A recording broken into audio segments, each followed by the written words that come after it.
विद्यार्थी मित्रों આપણે અભ્યાસ કરી રહ્યા છે ભૌતિક ભૂગોળનો અને એમાં મિત્રો આપણે ઓશિયનોગ્રાફી એટલે કે સમુદ્ર વિજ્ઞાન સમુદ્ર શાસ્ત્ર સમજી રહ્યા છે। આ ગુજરાત જાહેર સેવા આયોગ દ્વારા આપેલ વર્ગ 1 અને 2 નો જે અભ્યાસક્રમ છે એના અંતિમ પડાવમાં પહોંચી ચૂક્યા છે અને અંતિમ પડાવ એ પણ ખતરનાક પડાવ છે। એક એવો મુદ્દો કે જેની પાછળ સૌથી વધુ પેટા મુદ્દાઓ આપેલા છે અભ્યાસક્રમમાં, પણ આપણે દિલથી મથી રહ્યા છે। મિત્રો એક વસ્તુ વિશ્વાસ રાખજો કે જે મળશે ને એ બજારમાં ક્યાંય નહીં મળે।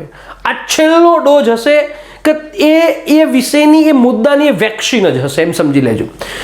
એટલે તમે શાંતિથી વિશ્વાસ રાખીને બીજે ક્યાંય ભટક્યા વગર એના ઉપર દિલ લગાવીને કામ કરજો। છોડો એ બધાને આપણે સીધી વાત કરીએ કે આજે આપણે સમુદ્ર પ્રવાહો સમજવાના છે કે જે સમુદ્ર મોજાઓ આવે છે, સમુદ્રમાં મોજાઓ એ કેવી રીતના ઉત્પન્ન થાય છે, એ સમુદ્ર મોજાઓ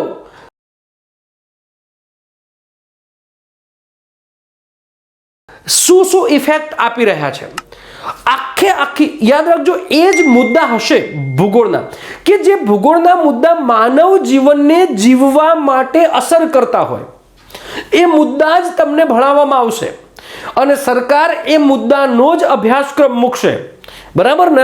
એટલે ચિંતા ન કરો, આપણે એની ઇફેક્ટ જોવાની છે, માનવ જીવન માટે કેવી રીતે એ મુદ્દાઓ અગત્યના છે। છોડો આપણે નિયમ આપણા પદ્ધતિ પ્રમાણે આપણી જે રીત છે તો સૌપ્રથમ સમુદ્રના પ્રવાહોની આપણે રૂપરેખા સમજી લઈશું, એટલે સમજાશે કે આપણે કઈ રીતના કઈ પદ્ધતિથી સમજીશું। એ પહેલા તમે મિત્રો વર્લ્ડનો આઉટલાઇનર મેપ લઈને બેઠા હશો, 2-3 રંગની પેનો લઈને બેઠા હશો, બરાબર, અને 3 મહાસાગરોની આઉટલાઇનર આકૃતિ લઈને બેઠા હશો એવી હું આશા રાખું છું, એવું માનીને આગળ વધ્યું છું, બરાબર ને? ઓકે, ચલો તમારે લઈને બેસવાનું છે ને પછી જ આગળ ચાલુ કરવાનું છે, બરાબર ને? સીધો સાદો હિસાબ છે। તો આપણે સમજીએ છીએ સમુદ્રની ધારાઓ, સમુદ્રની ધારાઓ આને અંગ્રેજીમાં ઓશિયન કરંટ તરીકે ઓળખે છે। જો આ મુદ્દો નહીં હોય તો મહાસાગરના પ્રવાહો પણ કહેવામાં આવે છે, મહાસાગરના પ્રવાહો અને મહાસાગરના પ્રવાહો તરીકે પણ ઓળખવામાં આવે છે। ઓકે, તો ખાસ તમે નોંધતા રહેજો, બરાબર? આશા રાખું છું ભલે વિડીયો ધીમી રીતે જોજો, શાંતિ રીતે જોજો, પહેલા રૂપરેખા તમારી નોટમાં બનાવી દો એટલે તમને ખબર પડશે કે હવે આ પછી આ મુદ્દાની જરૂર પડશે ને આ મુદ્દો આવશે ને મારે આ સ્થિતિમાં સમજવાનું છે। તો મિત્રો આપણે આ મુદ્દાની સૌપ્રથમ સામાન્ય માહિતી સમજીશું, સામાન્ય માહિતી, જે બેઝિક ઇન્ફોર્મેશન છે। આ મુદ્દો હું શરૂઆત કરું એ પહેલા મારે તમને થોડીક સામાન્ય માહિતી મારે તમને સમજાવવાની જરૂરિયાત છે, એ આપણે સમજી લઈશું।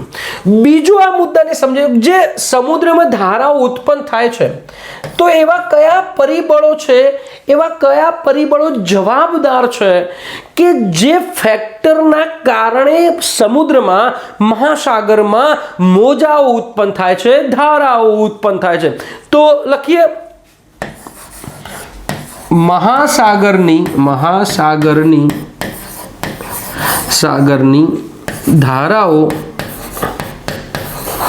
ધારાઓના નિર્માણ માટે જવાબદાર પરિબળો કહો કે કારકો કહો, બરાબર ને? પરિબળો એ મહત્વના છે। આ જો સમજાઈ ગયા તો પેલી ધારાઓ ધડાધડ સમજાઈ જશે। સમજી ગયા મારી વાતને? ઓકે, પછી એ સમુદ્રની ધારાઓના પ્રકાર સમજવાના છે। તો લખીએ મહાસાગરની ધારાઓના પ્રકાર, મહાસાગરની ધારાઓના પ્રકાર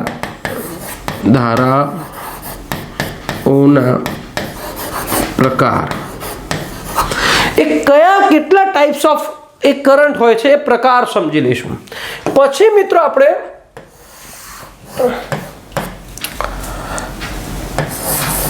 સમુદ્રોની ધારાઓની ચર્ચા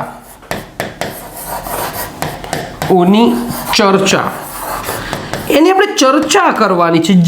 જે સમુદ્રમાં જે ધારાઓ ઉત્પન્ન થતી હોય એની ચર્ચા કરવાની છે. અને છેલ્લે નિષ્કર્ષ કાઢવાનો છે કે ભાઈ આ જે ધારાઓ છે એ મનુષ્યના જીવનમાં કઈ રીતે અસર કરી રહી છે, મનુષ્યના જીવનમાં કઈ રીતે ઇફેક્ટ આપી રહી છે. મિત્રો, શિયાળાનો સમય આવે ને એટલે વિડીયોની સ્પીડ તમારે વધી જશે, ચિંતા ના કરો. કારણ કે પહેલી તો વસ્તુ કે મારી જે બીમારી છે ને બીમારીમાં મને રાહત આપશે, બરાબર. અને બીજું કે વર્ક તમે કન્ટિન્યુ 2 કલાક બોલશો ને તો તમને પરસેવો, તમને થાક નહીં લાગે, બરાબર ને.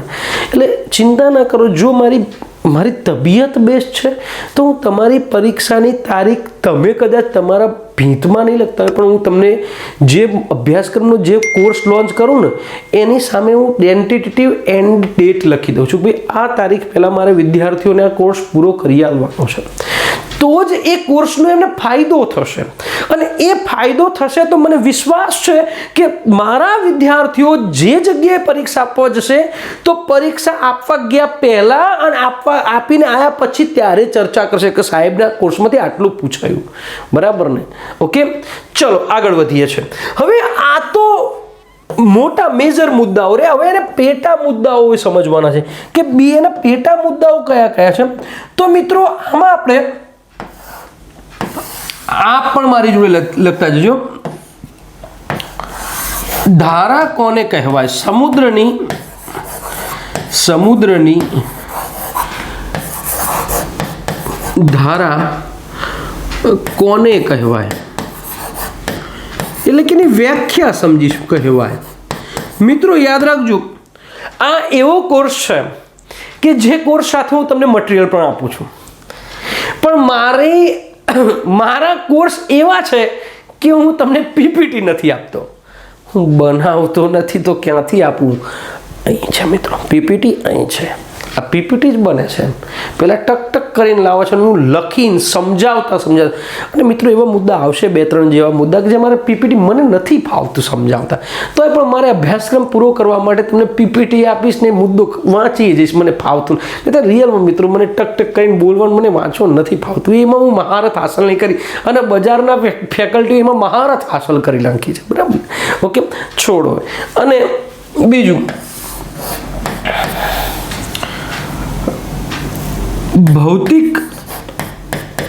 ભૌતિક ભૂગોળ એમાં ખાસ તો પવન, સામાન્ય નિયમો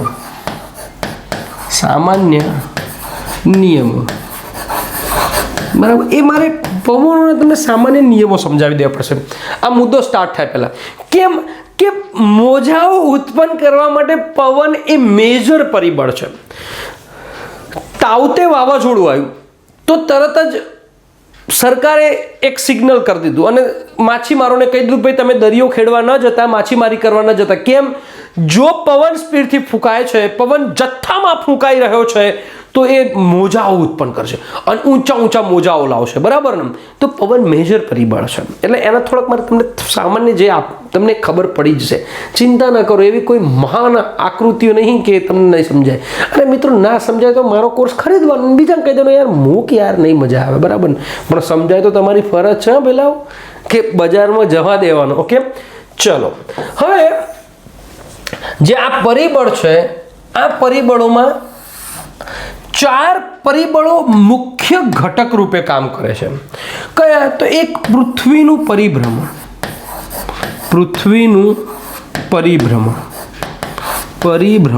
મિત્રો યાદ રાખજો, મોજાઓના નિર્માણ માટે પૃથ્વીનું પરિક્રમણ કોઈ ઇફેક્ટ નથી. એટલે ઓપ્શનમાં હોય પરિક્રમણ, તો તમારે નથી હોય તો પરિક્રમણ અને છે તો પરિભ્રમણ, બરાબર. ઓકે, બીજું સાગરીય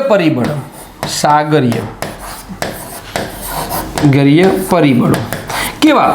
તો જે સાગર સાથે રિલેટેડ છે. માની લઈએ કે ક્ષારતા જે પાણી સાથે જ છે, બરાબર. તો ક્ષારતા હોય તો એ તમને મોજામાં બનાવી શકે ક્ષારતા. હું તમને સમજાય કેવી રીતે ધારાઓ બને, બરાબર ને. પાણીની ઘનતા એ જે સાગર સીધા સાથે રિલેટેડ છે. બીજું બિન સાગરીય પરિબળો, બિન સાગરીય પરિબળો એવા પરિબળો કે સાગર જોડે નથી પણ એ સાગરમાં ગયા પછી સાગરના પરિબળોની ઇફેક્ટ મારે છે. માની લઈએ કે તાપમાન એ સૂર્ય જોડે છે, તાપમાન એ પડે છે એટલે એ જે જગ્યાએ તાપમાન પડે છે તે પાણીની ડેન્સિટી ઘનતા પણ ચેન્જ થાય, એ પાણીની ક્ષારતા પણ ચેન્જ કરી નાખે છે, બરાબર ને. અને એક છે અન્ય પરિબળો.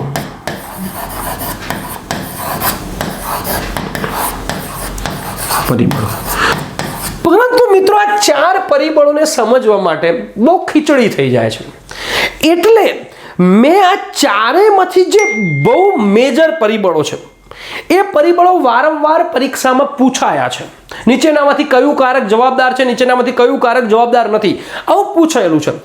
તો એ કયા કયા પરિબળો હું તમને મહત્વના લખી દઉં છું, સમજાવી દઉં. તમે આખો મુદ્દો ભણી લેશો તો તમને બધું સમજાઈ જશે. કદાચ બાહ્ય બીજું કોઈ પરિબળ લાઈન મૂકી દે ને તો ખબર કે ના આ અસર નહીં કરતું, ધારા નહીં બનતી હોય, સોરી, તમે તમારી જાતે કહેશો, બરાબર ને. અને મિત્રો મને ગર્વ છે કે મેં તમને પાસ તો કરાવે છે પણ મેં બજારને ફેકલ્ટીઓ આપી છે. મિત્રો હવે આ તો અને એકેડમી બજારમાં બહુ ઓછી થઈ, નહીતર ચેલેન્જ મારીને કહું મિત્રો, અને એકેડમીની 20 થી 25 ફેકલ્ટી મારા કોર્સ જોઈને ભણાવતી હતી. એ બીટ મારીને કેવું, બરાબર ને. એની મારા પાવતી એના નંબર સાથેની, બરાબર ને. પણ મજા છે મિત્રો, મજા છે. અને મિત્રો એમાં 4-5 તો એવા મિત્રો હતા ફેકલ્ટી તરીકે, મને ફોન કરે સાહેબ મજા આવી જાય છે તમારા કારણે. બસ તો મિત્રો એ જ છે ને આપણી પ્રેસ્ટીજ, બરાબર ને. ઓકે, તો કયા કયા પરિબળો છે એ પરિબળોને મેં ભેગા કરી નાખ્યા. ઓકે, તો એ કયા પરિબળો તો આપણે આ સમજી લેજો. એવું જરૂરી નથી કે હું લખું એ જ ક્રમમાં તમારે લખું. ધારો કે કોઈ મુખ્ય પરીક્ષામાં તમને પૂછાય કે સમુદ્રની ધારાઓ ઉત્પન્ન કરનાર પરિબળોને સમજાવો, 5 માર્કનો મુદ્દો હોય, તો એવું જરૂર નથી કે હર્ષદભાઈ જે પરિબળને જે લાઈનમાં સમજાવ્યું એ જ પરિબળને તમારે એ જ લાઈનમાં લખવું, નહીં તો ખોટો પડશે. એવું કોઈ જ નથી.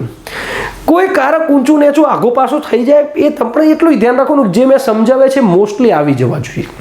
હા, નવું તમને મળે ઠીક છે, પણ જે મેં સમજાવે મોસ્ટલી આવી જવાય. તો પહેલું આપણે લખી દઈએ પ્રચલિત પવનો. સમજાવી દઈશ, બધાય તમને સમજાવી દઈશ. પ્રચલિત પવનો, પ્રચલિત પવનો. આ ક્યારે સમજાવવાનું તમને સમજણ પડશે તો કે જ્યારે હું તમને આ સમજાવીશ, એ આ, બરાબર. તો પ્રચલિત પવનો. આગળ તાપમાન, પછી મિત્રો ક્ષારતા, પછી સમજવાનું છે વાષ્પીકરણ,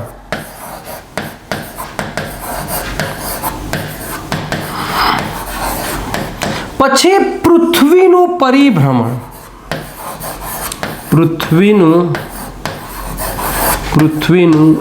પરિભ્રમણ,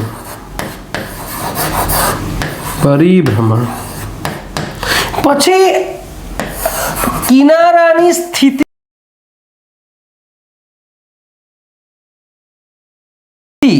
કિનારાની સ્થિતિ.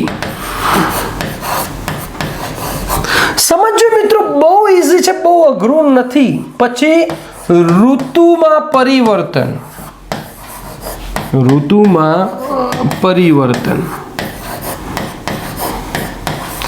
અને પછી છે ઘનતા, ડેન્સિટી. એટલે કે મિત્રો પેલા 4માંથી મેં બધાનો ક્રશ કાઢી અને તમને એક આપી દીધું. તો કેટલા? તો એક છે પ્રચલિત પવનો. જે પ્રચલિત પવનોને હું તમને સમજાવી દઈશ, એના વિશે લખીશ નહીં. લખવાનું મટીરિયલમાં હશે પણ જરૂર જ નહીં પડે વાંચવાની. મટીરિયલ વાંચવાની જરૂર નહીં પડે. ખાલી હું જે બોર્ડમાં કરું છું એ વર્ક સાથે સાથે તમે કરતા જજો. આટલો પ્રચલિત પવન લખી દેજો, પછી સમજી લેજો, બરાબર ને. સાથે સાથે વર્ક કરતા જજો. કોઈ મહાસાગરમાં હું આકૃતિ દોરું છું તો એ મહાસાગરનો નકશો લઈને મારી સાથે આકૃતિ દોરજો. મજાલ નથી કે તમને હરાવી શકે, બરાબર ને. તો પ્રચલિત પવન, પછી ટેમ્પરેચર, તાપમાનમાં ભિન્નતા. આનું મહત્વ છે તાપમાનમાં ભિન્નતા, બરાબર ને. તાપમાનમાં ભિન્નતા, જે તાપમાનમાં ભિન્નતા એ અસર કરે છે. પછી ત્રીજું ક્ષારતા, સેલિનિટી, કે ક્ષારતાના કારણે મોજાઓ કઈ રીતના ઉત્પન્ન થાય છે એ સમજવાનું છે. પછી ચોથું વાષ્પીકરણ, વેપોરેશન, બરાબર ને. વાષ્પીકરણ કઈ રીતના ધારાઓને ઉત્પન્ન કરે છે સમજવાનું છે. પછી પાંચમું પૃથ્વીનું પરિભ્રમણ, કે જે અર્થ છે એ પોતાના અક્ષ ઉપર જે ઘૂમી રહી છે, જે પૃથ્વી પોતાના અક્ષ ઉપર જે ફરી રહી છે એ આપણે સમજવાનું છે. પછી કિનારાની આકૃતિ, જે સમુદ્રના કિનારાઓ છે, એટલે કે ભારત કિનારા કોને કહેવાય, કે સમુદ્ર જે લેન્ડ ખતમ થાય એ જગ્યાને કિનારો કહેવાય, બરાબર. તો કિનારાની જે આકૃતિ, જે કિનારાની સ્થિતિ છે એ પણ ઇફેક્ટ મારે છે ધારાઓને માટે. પછી મિત્રો ઋતુમાં પરિવર્તન, કોઈ ઋતુ ચેન્જ થાય છે. દરેક જગ્યાએ વિશ્વમાં એવું નથી કે ઋતુ પ્રમાણે, પરંતુ મારો દેશ, મારો ભારત એ મોસમી આબોહવા ધરાવતો દેશ છે.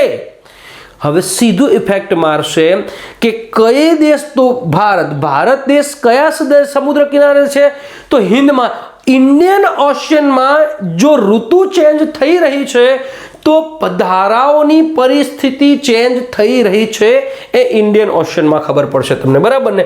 અને પછી છે ડેન્સિટી, ઘનતા. આશા રાખું છું 8 લખી. એવું જરૂર નથી 8 જ છે, કઈથી ખતમ. હું 9મું ના ઉમેરે, અનગિનત છે મિત્રો, ઘણા. પણ મહત્વના મેજર ફેક્ટર 8 છે, એ તમારે સમજવાના છે. હવે આગળ વધીએ છીએ. હવે મિત્રો જે આ મહાસાગરની જે ધારાઓ છે તો એ કેટલા પ્રકારની હોય એ આપણે સમજવાનું. તો મહાસાગરની માત્ર 2 પ્રકારની ધારા છે. એક છે ગરમ પ્રવાહ,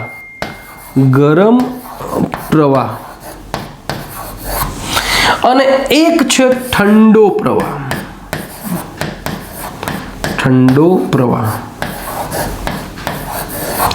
કે એક ગરમ પ્રવાહ છે અને એક ઠંડો પ્રવાહ છે. 2 પ્રકારના પ્રવાહ છે.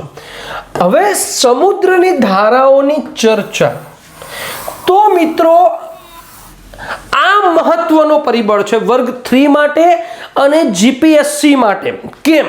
તો આમાંથી ક્યારેક વર્ગ 3 માં કઈ ધારા કયા સમુદ્રમાં છે એ પૂછી લે છે, અને બીજું કઈ ધારા ઠંડી છે કે ગરમ છે એ પૂછી લે છે. તો આપણે 3 સમુદ્રની જ ધારાઓ જોવાની છે. એક સમુદ્ર છે પ્રશાંત મહાસાગર.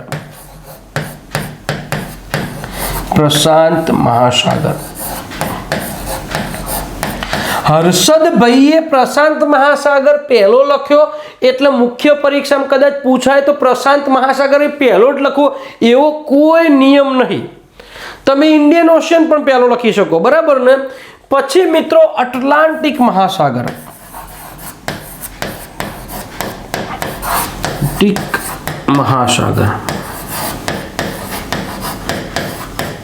અને ત્રીજો હિન્દ મહાસાગર.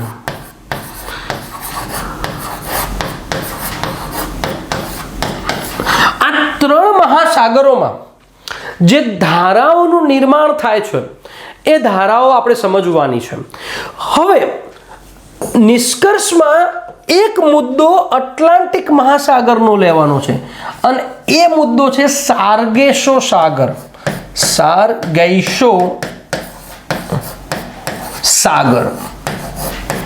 અગત્યનો મુદ્દો છે. 1-2 માટે આઈએમપી મુદ્દો છે મિત્રો. ઓપ્શનલ પ્રશ્ન પેપરમાં એટલે કે પ્રિલિમ્સમાં પૂછાઈ રહ્યું છે. અને બીજો મહત્વનો મુદ્દો છે, આ એને ઇફેક્ટેડ જ છે. અને બીજો મહત્વનો મુદ્દો છે કિનારાના પ્રદેશો પર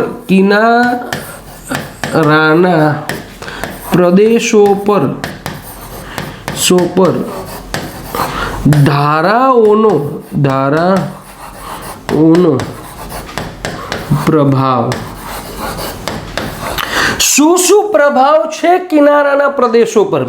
તો માની લઈએ કે એ ધારાઓના પ્રવાહમાં આપણે શું હોય તો એ પ્રવાહ કહેવાય કે એ અસર કરે છે. તો આપણે એ પણ કહી શકીએ વ્યાપાર પર અસર.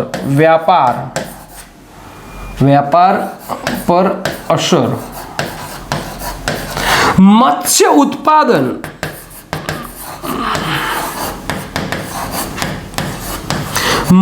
ઉત્પાદન પર અસર. પછી એની આબોહવા પર અસર.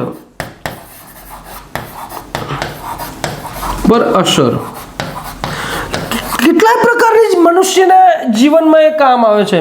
અને દુર્ઘટનાની સ્થિતિ એવું બને છે કે ક્યારેક સમુદ્રના મોજાઓ ખતરનાક હોય તો દુર્ઘટના કરી નાખે છે.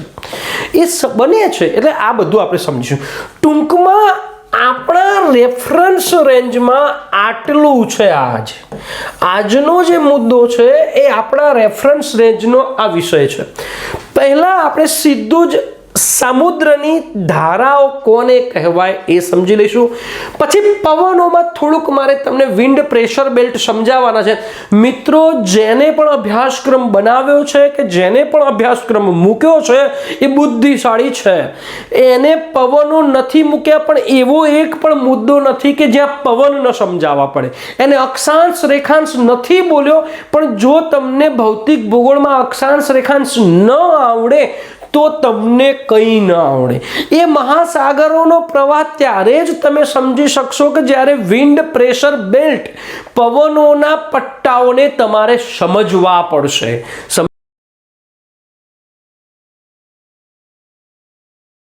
સમજો છો મારી વાતને? ભૂકંપ નથી મૂક્યો ભૌતિક ભૂગોળમાં પણ પૃથ્વીની આંતરિક સંરચના મૂકી છે. પૃથ્વીની આંતરિક સંરચના ત્યારે જ સમજાય કે જ્યારે તમને ભૂકંપ સમજાય, અર્થક્વેક સમજાય. એટલે બુદ્ધિશાળી છે આ બધા લોકો. છોડીએ એને, ખાલી સમજી લઈશું. પછી કયા પરિબળો જવાબદાર છે એ આપણે સમજી લઈશું કે ભાઈ જે ધારાઓનું નિર્માણ થાય છે, જે ધારાઓ બને છે એ માટે કયા પરિબળો જવાબદાર છે આપણે સમજી લઈશું. મેજર 4 છે: પૃથ્વીનું પરિભ્રમણ, સાગરીય પરિબળો, બિનસાગરીય પરિબળો અને અન્ય. પરંતુ મેં એનાથી કહેવાય કે બધું ક્રશ કાઢી અને તમને આપ્યું છે મહત્વના 8: પ્રચલિત પવનો, પછી તાપમાનમાં ભિન્નતા, પછી ક્ષારતા, વાષ્પીકરણ, પૃથ્વીનું પરિભ્રમણ, કિનારાની સ્થિતિ, ઋતુમાં પરિવર્તન અને ઘનતા. આ મેં તમને આપ્યું છે. એ બધું સમજી લીધા પછી ગરમ પ્રવાહ કોને કહેવાય, ઠંડો પ્રવાહ કોને કહેવાય સમજવાનું છે. મુદ્દો નાનો છે પણ આ નહીં સમજો તો અહીં નહીં જઈ શકો. સમજો છો ને? એ પછી સમુદ્રના ધારાઓની ચર્ચા. મિત્રો, જ્યારે હું કોઈ સમુદ્રના ધારાઓની ચર્ચા કરી ત્યારે સાથે આ ઇનબિલ્ટ કરંટ ત્યાં વાગતો જશે, ઇનબિલ્ટ એટેચ્ડ થતો જશે.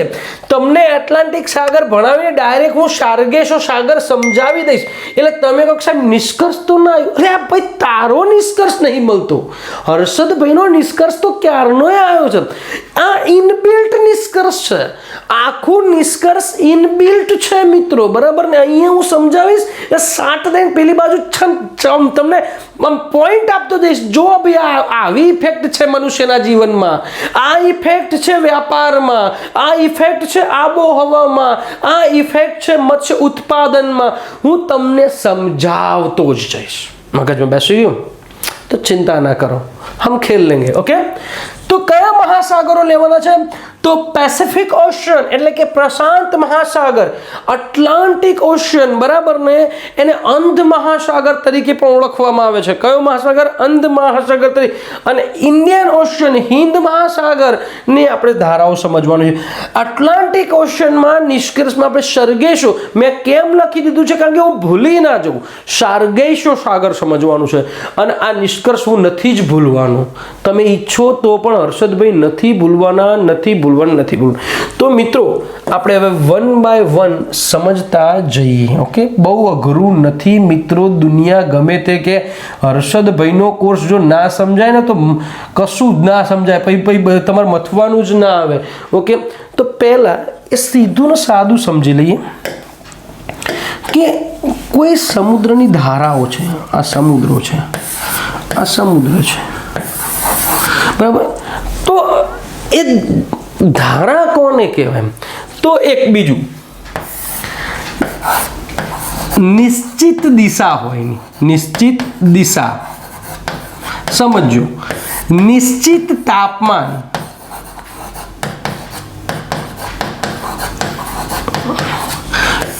જળનો જથ્થો. ઓકે, આટલું એટલે આવી વ્યાખ્યા જો, સમુદ્રમાં નિશ્ચિત દિશામાં, નિશ્ચિત જળના જથ્થામાં, નિશ્ચિત તાપમાને વહન કરતા પ્રવાહને, વહન કરતા પાણીને સમુદ્રની ધારાઓ કહે છે. લખવાની જરૂર નથી હો, આ ખાલી 4 મુદ્દા. સમુદ્રમાં નિશ્ચિત દિશામાં, નિશ્ચિત તાપમાનમાં, નિશ્ચિત પાણીના જથ્થા સાથે વહન કરતા પાણીને સમુદ્રની ધારાઓ, ઓશન કરંટ કે મહાસાગરના પ્રવાહો કહે છે.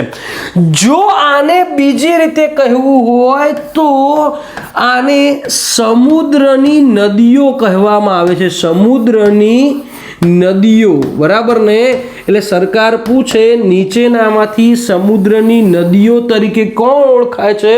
તો તમારે જવાબ લખી દેવાનો, સમુદ્રની નદીઓ તરીકે સમુદ્રની ધારાઓ. જેમ પૃથ્વી ઉપર પાણીનો જથ્થો લઈને ગંગા નદી જઈ રહી છે, નિશ્ચિત દિશા છે, એનો નિશ્ચિત માર્ગ છે, એનું તાપમાન પાણીનું છે, તો એ નદીઓ કહેવાય છે. તો એવી જ રીતે સમુદ્રમાં જે પાણી જઈ રહ્યું છે, નિશ્ચિત તાપમાન, નિશ્ચિત દિશા, નિશ્ચિત જથ્થા સાથે, તો એને સમુદ્રની ધારાઓ કહેવામાં આવે છે. પહેલું છેલ્લું સમજાઈ ગયું મિત્રો. હવે આપણા માટે મહત્વનું છે, કહેવાય કે કયું મહત્વનું છે મિત્રો? ભૌતિક બળ, પવન, વિન્ડ પ્રેશર બેલ્ટ સમજવાનો છે. તો એ સમજવા માટે એક આકૃતિ હું તમારી સામે લાવીને મૂકી દઉં એટલે ઈઝી થઈ જાય છે. તો જોઈએ આકૃતિ.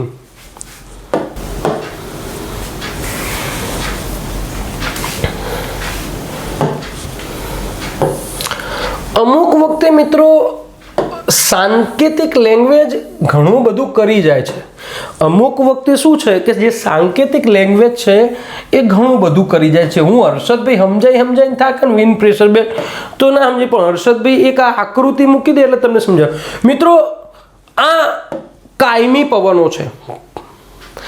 આ વિશ્વભરમાં આ રીતે પવનો ચાલ્યા જ કરે. પરંતુ મારે તમને એ રૂલ્સ સમજાવવાના છે. આ પ્રચલિત પવનો તો હું તમને પહેલા મુદ્દામાં સમજાવી દેવાનો છે પરિબળોમાં, પણ આ રૂલ્સ મારે તમને નિયમ સમજાવવાના છે. તો મિત્રો પૃથ્વી પરિભ્રમણ કરે છે.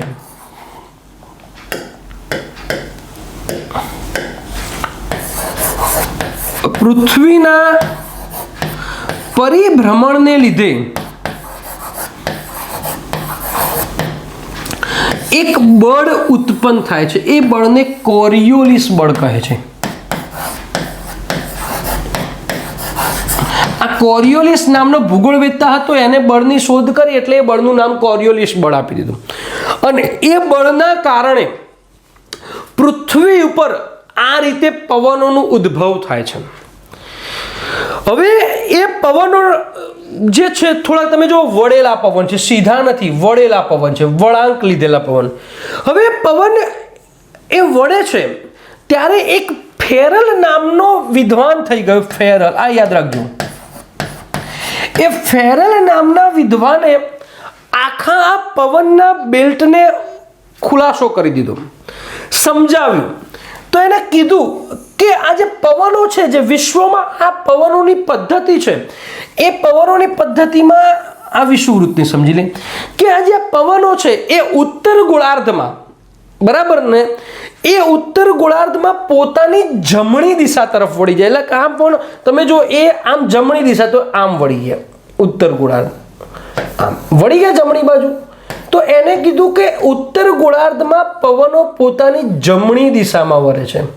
કઈ દિશામાં વળે છે? અને એને અલગ અલગ પ્રેશર બેલ્ટ આપ્યા, બરાબર ને, કે ભાઈ આ છે ઉષ્ણકટિબંધીય પ્રેશર બેલ્ટ, એટલે કે આને વિષુવવૃત્તીય પ્રેશર બેલ્ટ કીધો, બરાબર ને. આવા બેલ્ટ આપ્યા, પરંતુ એક એને કહી દીધું કે ઉત્તર ગોળાર્ધમાં પવનો પોતાની જમણી દિશામાં વળશે. તો ફેરલે એક કહી દીધું. અગાઉના લેક્ચરમાં, અગાઉના અમુક મુદ્દાઓમાં મેં ચર્ચા કરી ચૂક્યો છે કે ઉત્તર ગોળાર્ધમાં પવનો પોતાની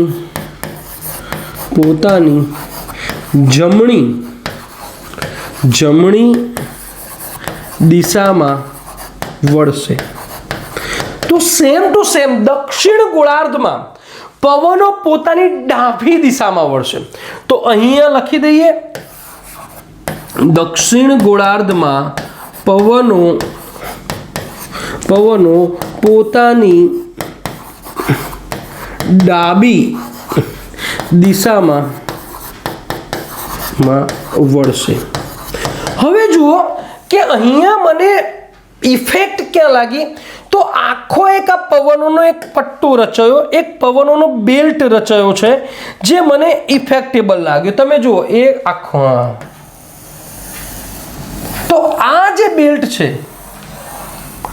આને વિષુવવૃત્તીય પવનો કહેવાય. વિષુવવૃત્તીય પવનો.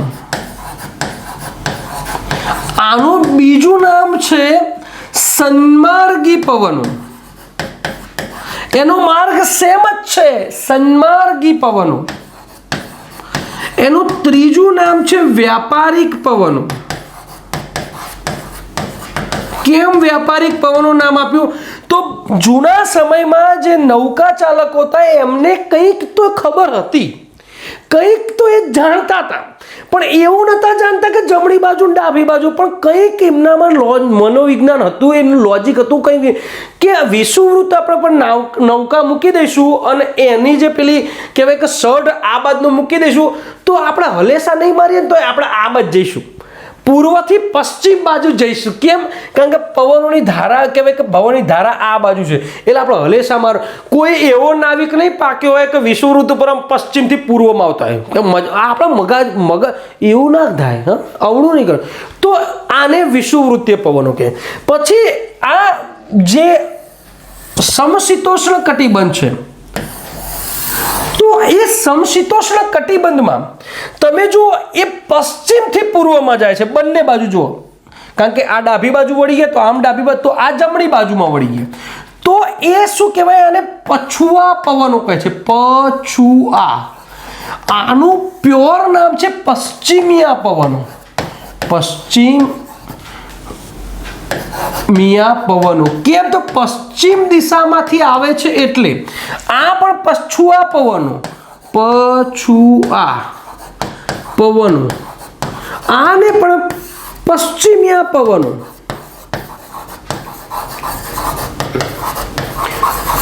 પણ યાદ રાખજો, પછુઆ પવનની ખાસિયત શું છે કે એ પશ્ચિમથી પૂર્વમાં જાય છે. મગજમાં બેસી ગયું? ધ્રુવ આ કે સન્માર્ગી પવનો, વિષુવવૃત્તીય પવનો કે વ્યાપારિક પવનો પૂર્વથી પશ્ચિમ જાય છે.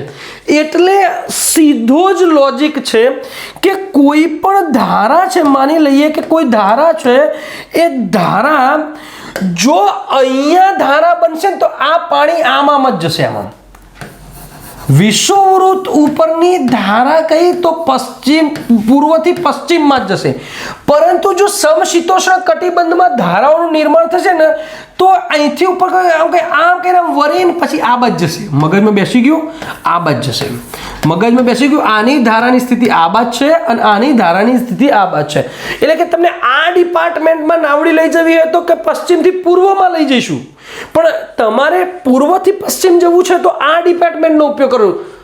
કોઈ બનો, નાવિક બનો, દરિયા ખેડૂ બનો તો વાત છે, બરાબર ને. પણ તમને ક્લાસ 1 અધિકારી તરીકે તમે કેમ સમજાવો? તો તમે કોસ્ટલ એરિયાના ક્લાસ 1 અધિકારી હોય તો તમારે નાવિકને સમજાવવું પડે છે મિત્રો. તમારે નાવિકને કહેવું કે બેટા તું ખોટી મહેનત કરી છે, તું બહુ અલીસા મારી છે, પણ અહીંયા આવી જા તો તું એ બાજુ જતો રહીશ, સમજી કે આવું તમારે એને સમજાવવું પડે છે મિત્રો. અને એ જ આપણી જરૂરિયાત છે. અને આ જે ઉપર રહ્યા એને ધ્રુવીય પવનો કહેવાય છે. જે આ જે છે એ ધ્રુવીય પવનો. કેવા પવનો? ધ્રુવીય. અને આ વિશ્વમાં ચાલ્યા જ કરે છે.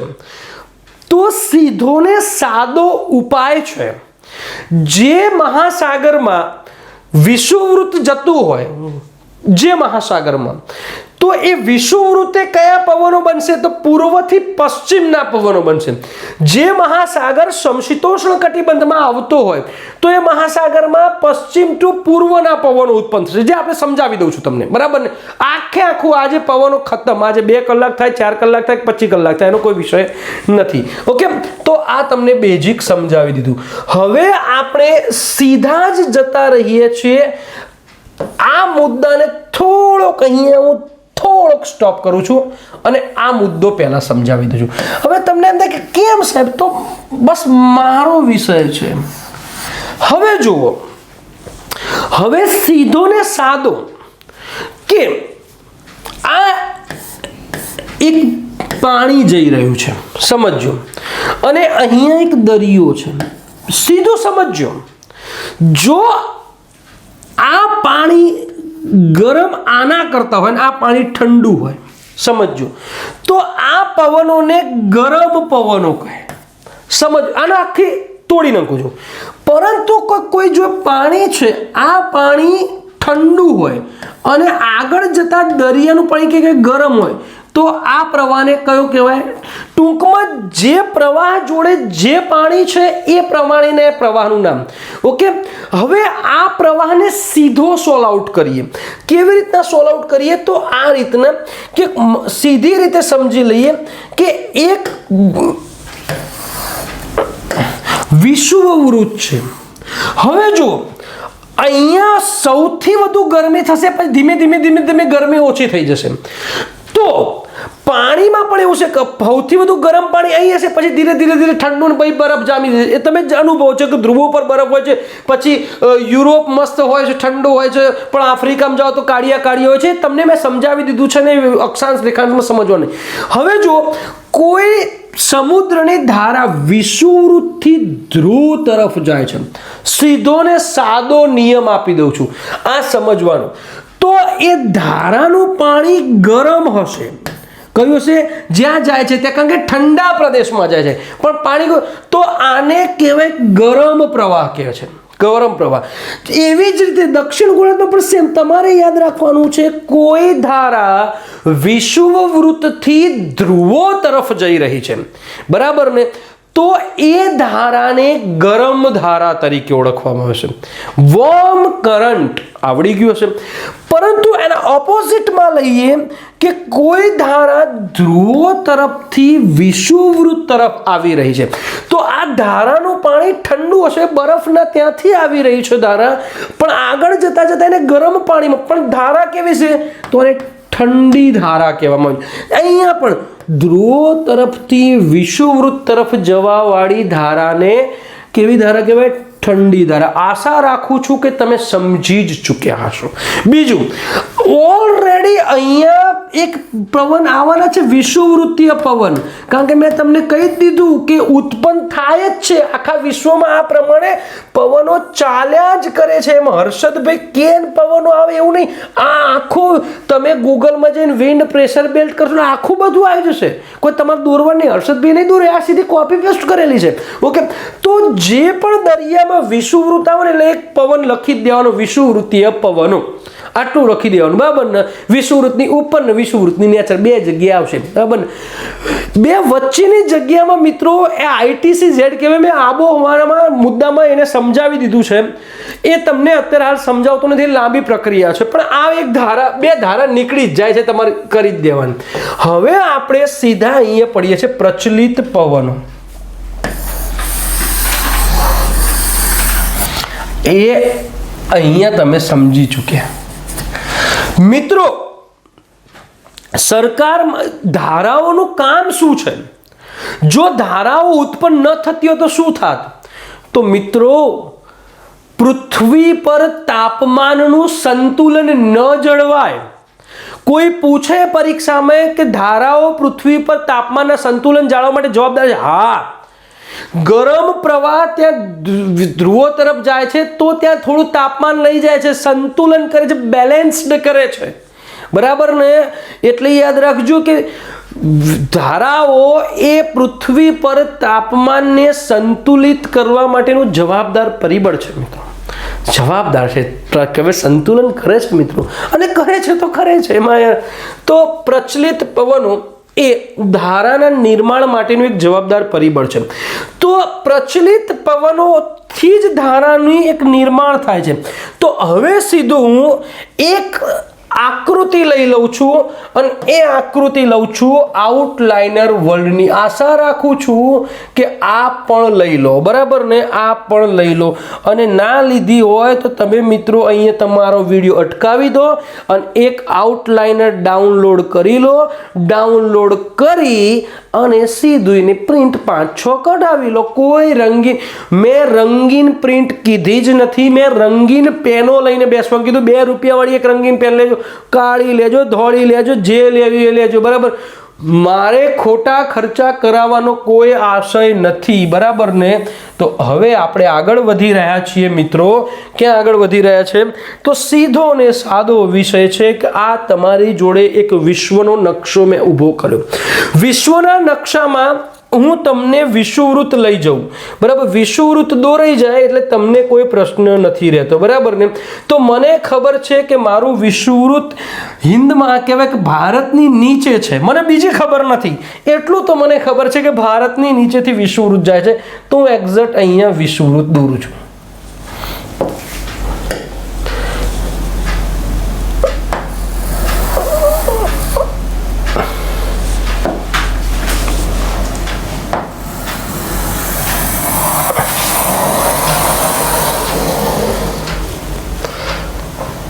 Okay, done. ઇક્વેટર મેં બનાવી દીધું છે, મેં ભૂમધ્ય રેખા બનાવી દીધી છે. તમે પણ આ નકશો મસ્ત વચ્ચોવચ્ચ વારીને ઘીસી પાડી દેજો.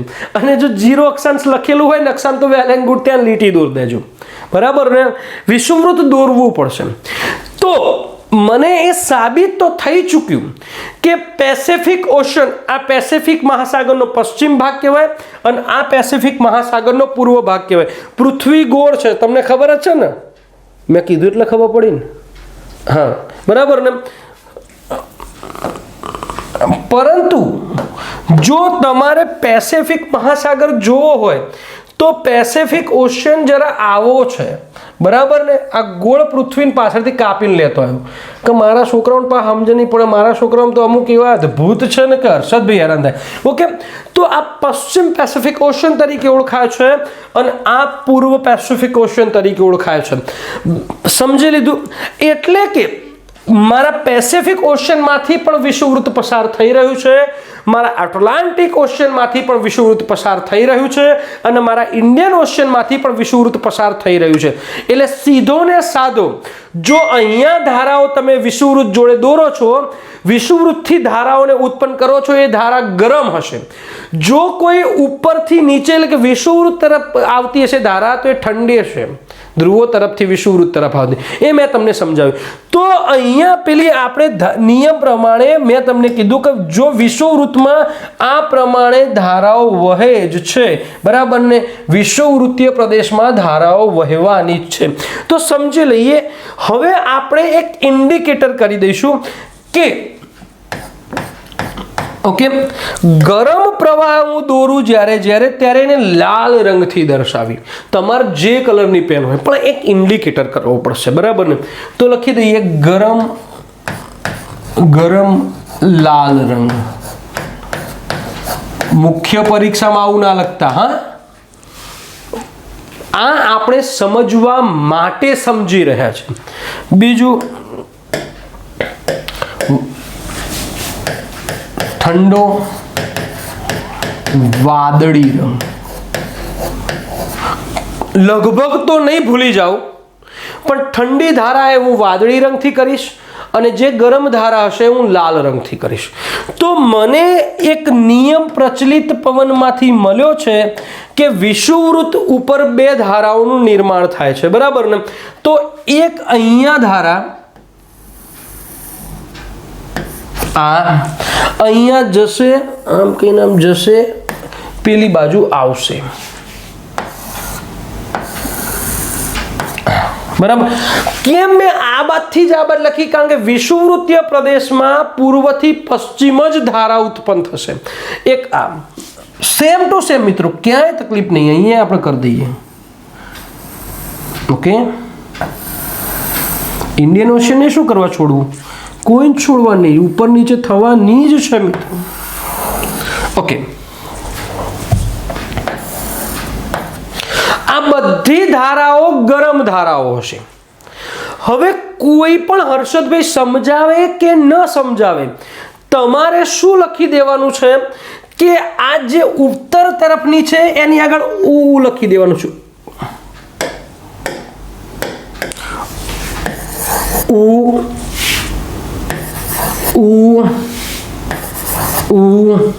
અને ઓકે, નીચેની ધારા છે દ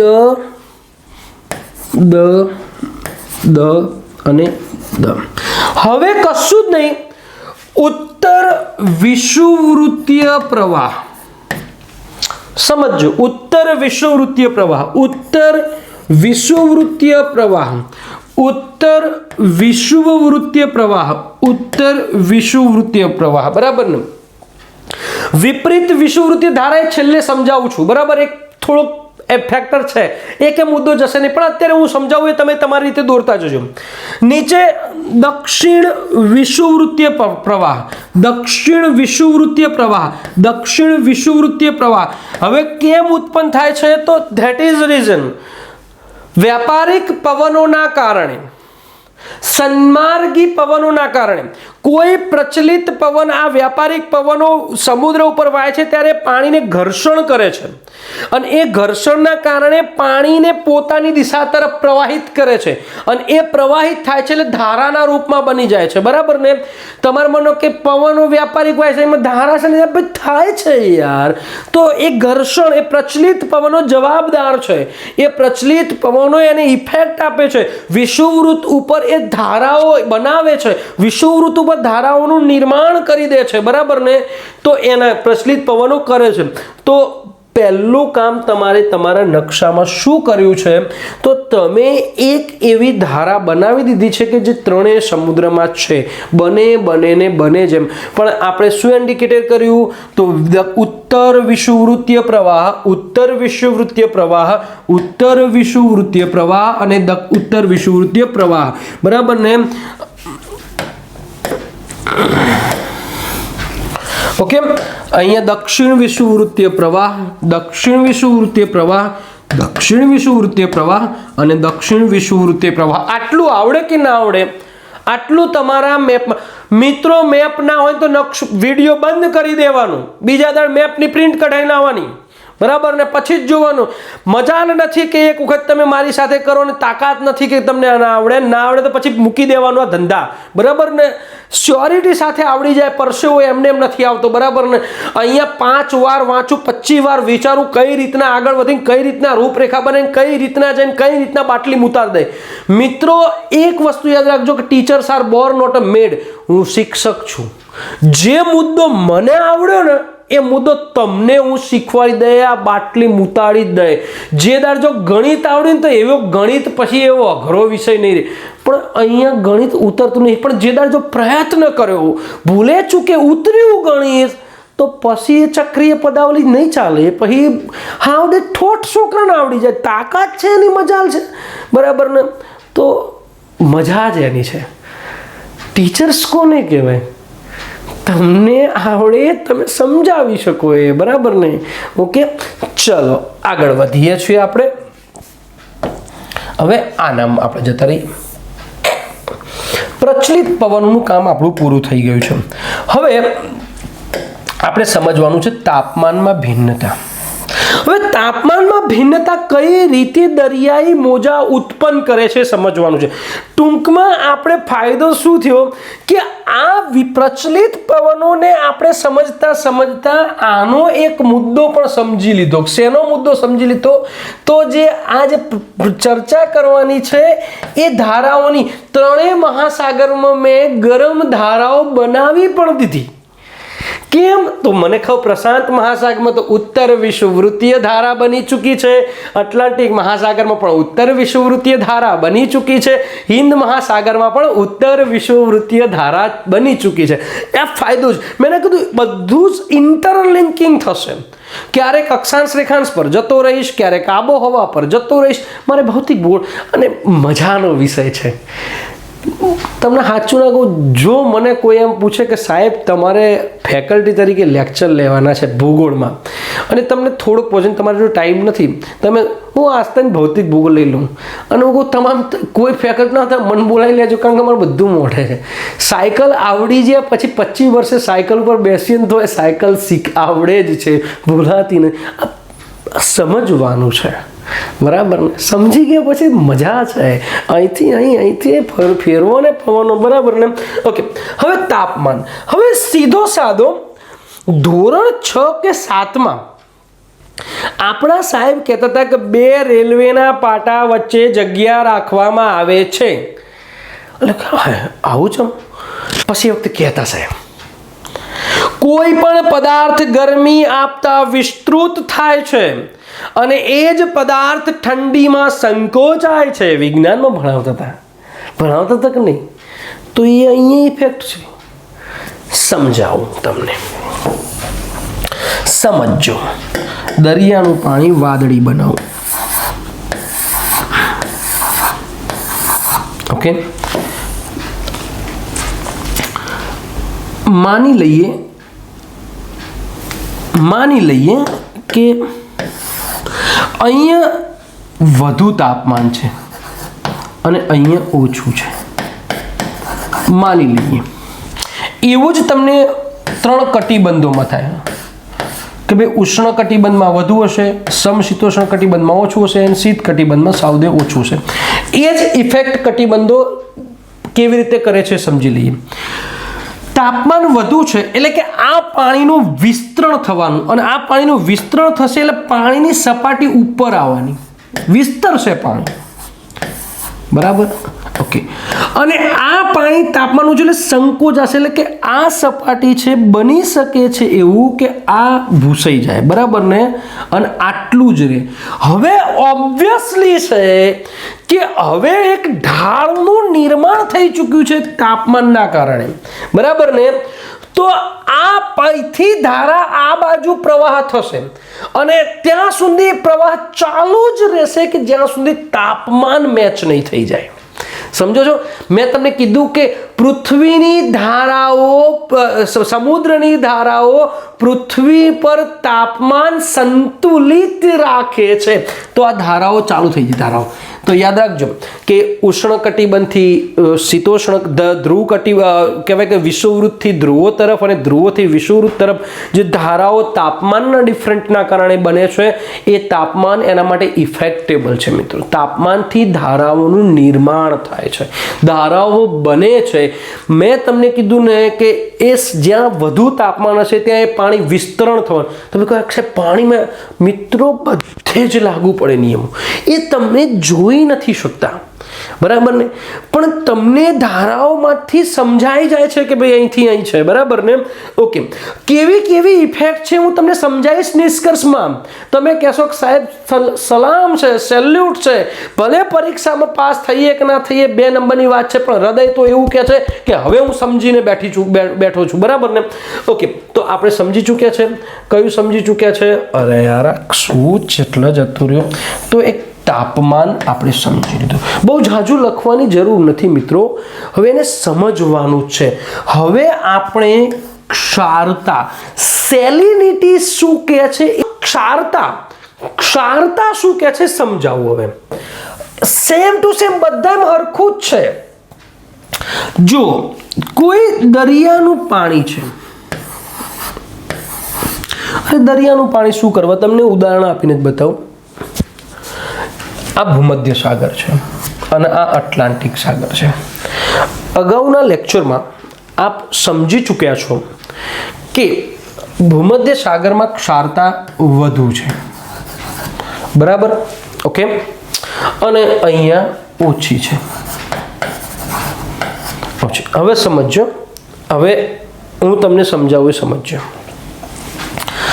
જો ક્ષારતા વધુ હશે તો એ ભારવાળું પાણી હશે, ઘનતા વધી જશે.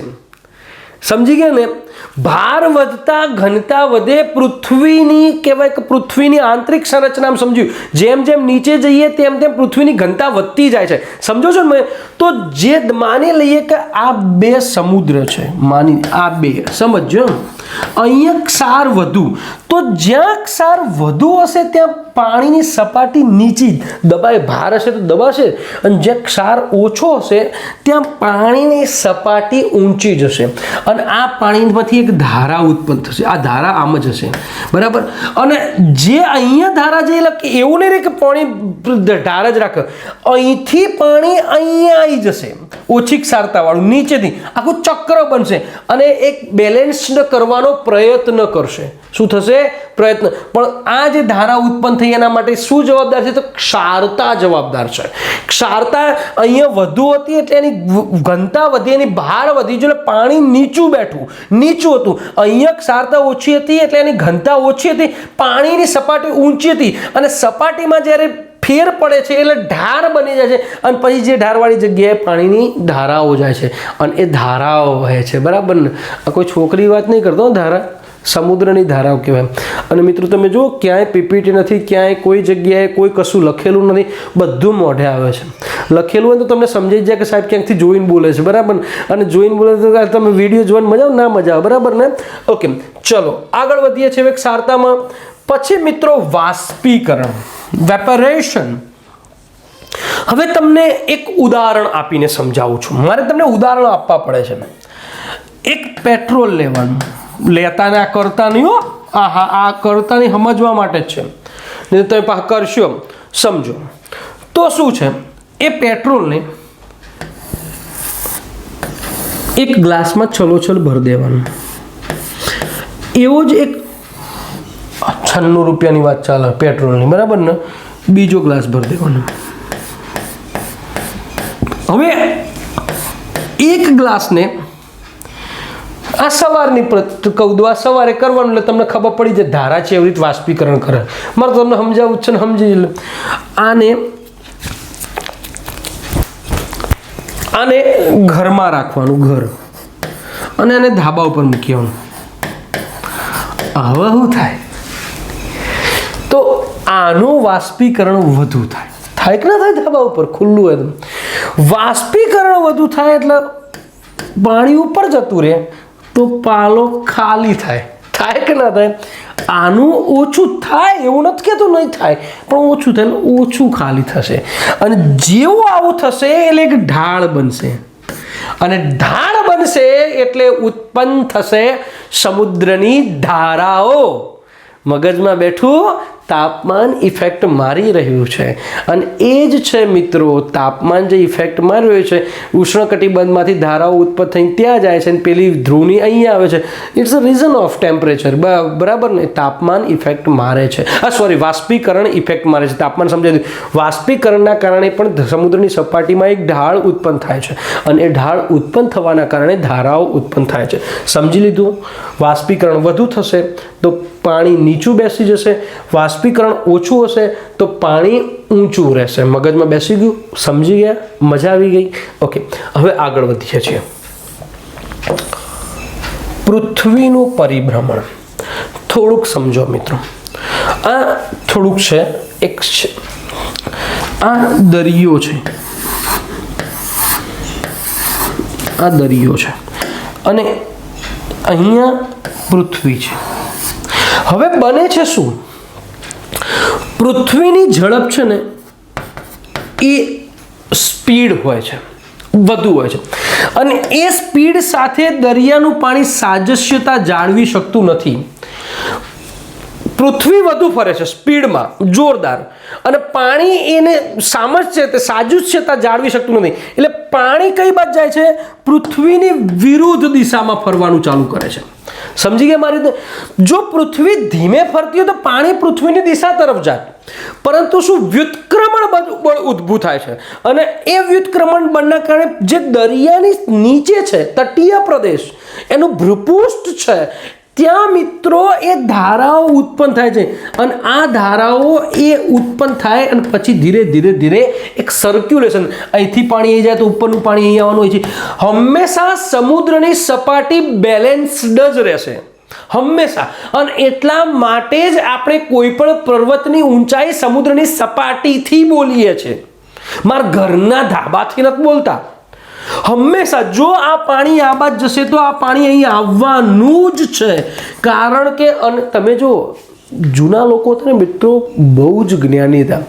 આપણે દિવાલ બનાવતા ને તે ટોટી લેવલ કરતા, બરાબર? ટોટીમાં પાણી ભરતા, પેલી બાજુ પાણી ઊંચું, એટલે પાણી લેવલ થઈ ગયું કે ઓકે. હા, તો આવી રીતે તો એ આખી ધારાઓ, પૃથ્વીનું પરિભ્રમણ એ આખી ધારા ઉત્પન્ન કરે છે. મગજમાં બેસ્યું, ખાલી તમારે મુખ્ય પરીક્ષામાં એટલે લખવાનું કે વ્યુત્ક્રમણ બળ ઉત્પન્ન થાય છે પૃથ્વીના સ્પીડની સાથે. સમુદ્રનું પાણી સાજસ્યતા જાળવી શકતું નથી એટલે એને વિરુદ્ધ દિશામાં જવાનું ચાલુ કરે છે, બરાબર ને? ઓકે, આગળ વધીએ છીએ. આ બધું જ જ્યારે હું ધારાઓ સમજાય ત્યારે બધું જ તમને ખબર પડશે, લાઈવ તમને સમજવા મળશે. મજા આવશે. ચલો, કિનારાની સ્થિતિ. હવે એક કિનારો માની લઈએ કે આ ધારા આવી, સમજો બેટો, બહુ મસ્ત છે. હું આટલી દિલથી આટલી સારી રીતે સમજાવી એવી કોઈ સ્થિતિ નહીં મળે તમને, કોઈ બજારમાં નહીં મળે. વિડીયો મેં કીધું ને 35 મિનિટનો વિડીયો સાલાઓ નહીં બનાવી શકતા, અને 35 મિનિટનો વિડીયો બનાવવા માટે પીપીટી જુઓ હમણાં. અમુક તો 8 ને 10 મિનિટ, અને પાછા તમને શું કે તમને અલગ અલગ મુદ્દા સમજાય એટલા માટે, અલ્યા તું ભણાઈ નહીં શકતો એટલા માટે બનાવી. પેલાને તો તૂટે છે, લિંક તૂટી રહી છે ભૂગોળમાં. પેલાના કોઈ ભૂગોળને એનીબડી સબ્જેક્ટ, પેલાના તો બાપડા સ્ટુડન્ટને લિંક તૂટી રહી છે, પણ તારી લિંક બેહતી નહીં ને એટલે તું 20 મિનિટના 10 મિનિટના વિડીયો, અને એમાં પીપીટી. એમાં દુઃખ તો લાગે છે યાર કે જ્યારે મગજ ત્યાં જાય છે, બરાબર ને? અને પાછા ઘેટાઓના જેવી રીતે કોર્સ ખરીદાય છે, ખબર જ નથી પડતી ક્યાં જાય છે. છોડો એ વાતને, બરાબર ને? હવે આ મારો ભારત દેશ છે, બરાબર? હવે એક બ્રાઝિલ દેશ છે, અરે બ્રાઝિલ, એક બ્રાઝિલ જેવી કિનારો હોય આવો, અને એક અહીંથી ધારા હોય. તો કિનારાની સ્થિતિ શું કરશે તમને સમજાવું. તો અહીંથી ધારાઓ આવશે ને એ બધી ઉપર જતી રહેશે અથડાઈ, પણ અહીં ધારાઓ આવશે એટલે બે મિડલમાં એની બે ધારાઓ ઉત્પન્ન થશે. ઉત્તર તરફ પણ જશે ને દક્ષિણ તરફ પણ જશે. કિનારાની સ્થિતિ, કિનારાની પરિસ્થિતિ એ ધારાના નિર્માણને, ધારાના પ્રવાહને, ધારાની દિશામાં એ ઇફેક્ટ કરે છે, મહત્વનો ભાગ ભજવે છે. એ આપણે જ્યારે ધારાઓ સમજાવીશું ત્યારે આવી જશે. ઓકે મિત્રો, હવે આગળ છે ઋતુ પરિવર્તન. માત્ર આ મુદ્દો હિન્દ મહાસાગરમાં જ લાગુ પડે છે, કારણ કે હિન્દ મહાસાગરનો જે દક્ષિણ ભારતનો ભાગ છે, દ્વીપકલ્પીય ઉચ્ચ પ્રદેશને જે નીચેનો પાર્ટ છે, જે 5-6 દેશ છે, બાંગ્લાદેશ છે, પાકિસ્તાન છે, ભૂટાન છે, એવા બધા દેશોને મોસમી આબોહવા ધરાવતા પ્રદેશો તરીકે ઓળખવું. તો ઋતુમાં પરિવર્તન થાય છે. આપણે એમ કહીએ છીએ કે ઉનાળાના કે ચોમાસામાં નૈઋત્યના મોસમી પવનો આવ્યા, બરાબર, આવું કહ્યું છે. પછી શિયાળામાં ઈશાન કોણીય મોસમી પવનોથી ઠંડી આવે એવું બોલીએ છીએ. તો મિત્રો યાદ રાખજો, ઉનાળા દરમિયાન શું થાય છે? તો ભારતની પરિસ્થિતિ કહું છું, ભારતની પરિસ્થિતિ કેવી રીતે ધારાઓ બદલાય છે. તો ઉનાળા દરમિયાન સમુદ્રની ધારાઓ એ પશ્ચિમથી પૂર્વ તરફ જાય છે. આ માત્ર હિન્દ મહાસાગરની વાત કરું છું. પરંતુ શિયાળા દરમિયાન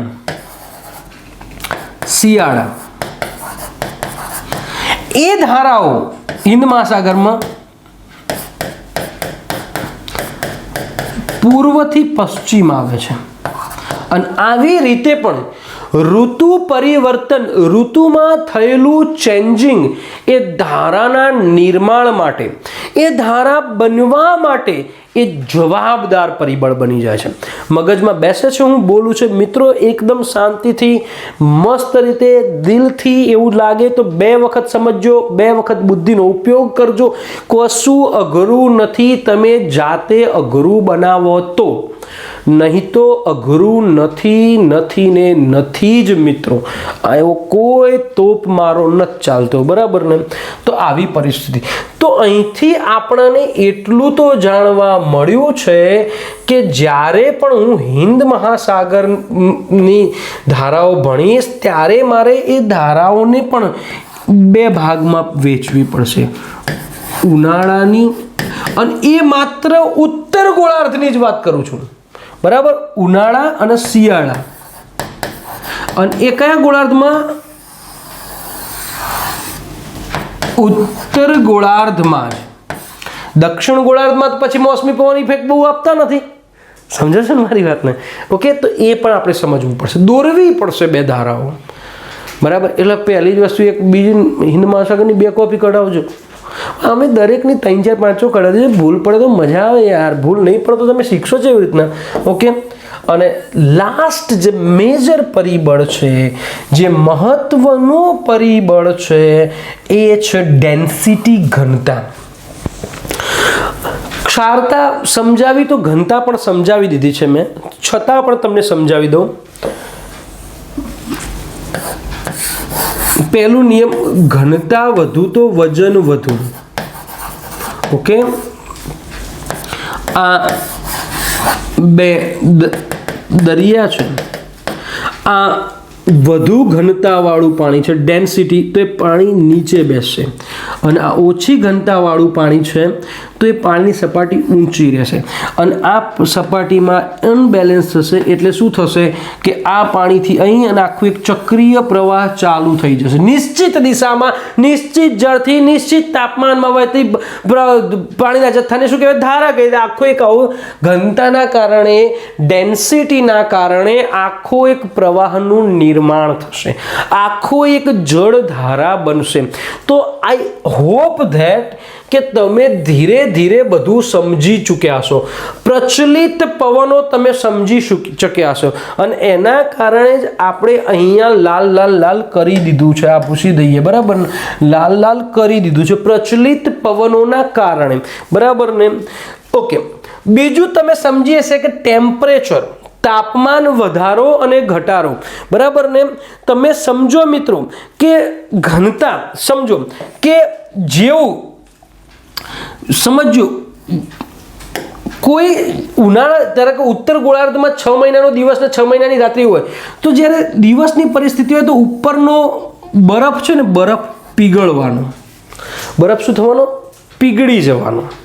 એટલે એની ઘનતા ઓછી થઈ જવાની, બરાબર. વાદળા પડ્યું, પીગળી જવાનું અને પછી ઉપરથી ધારા નીચે આવવાનું ચાલુ. આ બધી જ ઇફેક્ટેબલ પરિસ્થિતિ છે. એ કઈ ધારા છે? એ ઠંડી ધારા છે, એને આપણે સમજીએ છીએ. તો ક્ષારતા તમે તાપમાન સમજી લીધું. તાપમાનના ભિન્નતા કે જ્યાં વધુ તાપમાન હશે ત્યાં તાપમાન હશે એટલે કે એ પાણી વિસ્તરણ થશે, રેલવેના પાટા જેવી. મિત્રો, કોઈ જો રેલવેના પાટા વચ્ચે બે જગ્યા ના હોય ને તો એક ઋતુ પછી બીજી ઋતુ ભારતમાં જાય એટલે પાટા વળી જાય ને રેલવેની દુર્ઘટના થાય. આવું આપણે સમજાવતા છઠ્ઠા સાહેબ. મિત્રો, પાટા વળાંક લઈ લે છે, વાંકા ચૂકી થઈ જાય છે અને રેલવેમાં દુર્ઘટના, કારણ કે ઉનાળા દરમિયાન પાટાઓનું વિસ્તરણ થાય છે લોખંડનું. આવું સમજાતા, મોજ કરો ને યાર, બરાબર ને? ઓકે. ક્ષારતા, સેલિનિટી મેં તમને સમજાવ્યું. ઓછી ક્ષારતા હશે તો વજન ઓછું છે, વજન ઓછું છે તો ડેન્સિટી ઓછી હશે અને એ પાણી ઊંચું હશે, બરાબર. ઓછી, વધુ પાણીવાળું, વધુ ક્ષારતાવાળું નીચું છે. બેને યાદ રાખજો, જ્યારે ઢાળ થાય છે, એક અનબેલેન્સ થઈ જાય છે ત્યારે જ પ્રવાહ ચાલુ થઈ જાય છે, બરાબર. સમજી લેજો. ઓકે, આગળ. પૃથ્વીનું પરિભ્રમણ, કોરિયોલિસ બળ ઊભું થાય છે. નીચેનું દરિયાઈ ભૂપૃષ્ઠનું પાણી એ પોતાની પરિભ્રમણની ઝડપને સાજસ્યતા જાળવી નથી શકતું. એના કારણે વ્યુત્ક્રમણ બળ ઊભું થાય છે. એ વિરુદ્ધ દિશામાં આખી એક ધારા નિર્માણ કરીને છે. કિનારાની સ્થિતિ મેં તમને સમજાવી દીધું કે જેવા પ્રકારનો કિનારો એવા પ્રકારની ધારાઓનું ગમન થવું, એ દિશામાં ગમન થવું, એ ધારાઓ એ બાજુ જવી. કોઈ કિનારો આવો હોય બ્રાઝિલ જેવો તો બે ધારાઓ બની જશે. ભલે ધારા આવતી એક, પણ એક અડધી ઉપર જતી રહેશે, નીચે. હવે જુઓ તમને મજાની વસ્તુ. હવે આ જ માની લઈએ કે આ વિષુવવૃત્તના નેચરથી ધારાઈ, સાંભળજો. હવે બહુ મસ્ત, કા માની લે ગમે તે ધારાઈ અને આવી તો અહીંથી ઉપર ધારા જાય ને, ભલે અહીંયા જ જાય તો એને ઠંડી ધારા કહે, કારણ કે આ પાણી કરતાં આ પાણી ગરમ છે, પણ આ ધારા નીચે જાય તો કઈ ગરમ, કારણ કે ઉપરથી એટલે કે વિષુવવૃત્તથી ધ્રુવો તરફ જતી ધારાને ગરમ કહેવાય. ધ્રુવોથી વિષુવવૃત્ત તરફ આવતી ધારાને કઈ કહેવાય? ઠંડી ધારા. તમારે યાદ રાખવાનું. તમે કહો સાહેબ આની ઉપર હતું અને ઠંડી, અરે યાર આ પાણી કરતા આ છે એટલે એને ઠંડી કહેવામાં આવે છે. મગજમાં બેસી ગયું મિત્રો? એટલે તમારે સ્થિતિ યાદ રાખવાની. વિષુવવૃત્તથી ધ્રુવો તરફ જાય તો ગરમ અને ધ્રુવોથી વિષુવવૃત્ત તરફ આવે તો ઠંડી ધારા. મગજમાં બેસી ગયું? પોતાના પાણી કરતાં આગળનું પાણી જો ઠંડુ હોય તો એ ગરમ ધારા કહેવાય. પોતાના પાણી કરતાં આગળનું પાણી જો ગરમ હોય તો એ ઠંડી ધારા કહેવાય. મગજ, અને એના આપણે ધ્રુવ અને વિષુવવૃત્તથી મેચ કરી દીધું છે. ઓકે, તો આ ઇફેક્ટેબલ છે. આગળ વધીએ. ઋતુમાં પરિવર્તન. ઇન્ડિયન ઓશનમાં મેં તમને સમજાવી દીધું કે ઉનાળાની ઋતુમાં શું થાય છે? પશ્ચિમથી પૂર્વ તરફ પવનો જાય છે, જ્યારે શિયાળાની ઋતુમાં એટલે કે ઈશાનથી આ બાજુ આવે છે, એટલે કે પૂર્વથી પશ્ચિમ તરફ પવનો આખે ચેન્જ થઈ જાય છે, ચક્ર બદલાઈ જાય છે. જે ઇફેક્ટેબલ છે એ તમારે ધ્યાન રાખવાનું છે. અને ઘનતા, ડેન્સિટી. જો ઘનતા વધુ હશે તો એની સપાટી નીચી હશે, કારણ કે ઘનતા વધી જશે એટલે એનું વજન વધી જશે, અને વજન વધશે એટલે સપાટી નીચે થઈ જશે. અને ઓછી ઘનતાવાળું પાણી ઊંચું હશે, જેથી પછી ઢાળનું નિર્માણ થઈ જાય, પછી આમ ચક્ર ચાલુ થઈ જશે. ઓકે, ચલો આગળ વધીએ છીએ. હવે આપણે સ્ટાર્ટ કરીએ છીએ મોસ્ટ આઈએમપી મુદ્દામાં પ્રવેશી ચૂક્યા છીએ આપણે. હવે આપણે ચાલુ કરીએ છીએ ધારાઓ. અહીંયા શાંત ચિત્તે, શાંત મગજ રાખી, મગજને ઠંડુ રાખી, બે કલરની પેન, તમે જે ધારા માટે જે કલર નક્કી કર્યો છે એ ધારાને કામે આપજો, કામે લગાડજો, એટલે આપણું કામ ચાલુ થાય. અને બધું જ લિંકડ થતું રહેશે, બરાબર ને? તો વિલ સાથે મથવાનું ચાલુ કરીએ મિત્રો. હા, મેં પહેલું પ્રશાંત મહાસાગર, એવું જરૂરી નથી કે હર્ષદભાઈ પહેલું પ્રશાંત મહાસાગર પરીક્ષા, તમને મોજ આવે યાર, ટૂંકમાં યાદ રાખવાનું.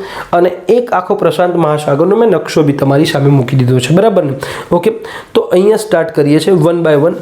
એક આખો વર્લ્ડનો મેપ બનાવી દઈશું અને અલગ અલગ રીતે આપણે સમુદ્રના પણ મેપ બનાવી દઈશું. તો આપણી પાસે બે ધારાઓ તો બની જ ચૂકી છે પ્રશાંત મહાસાગરમાં, ઉત્તર વિષુવવૃત્તીય ધારા અને દક્ષિણ વિષુવવૃત્તીય ધારા.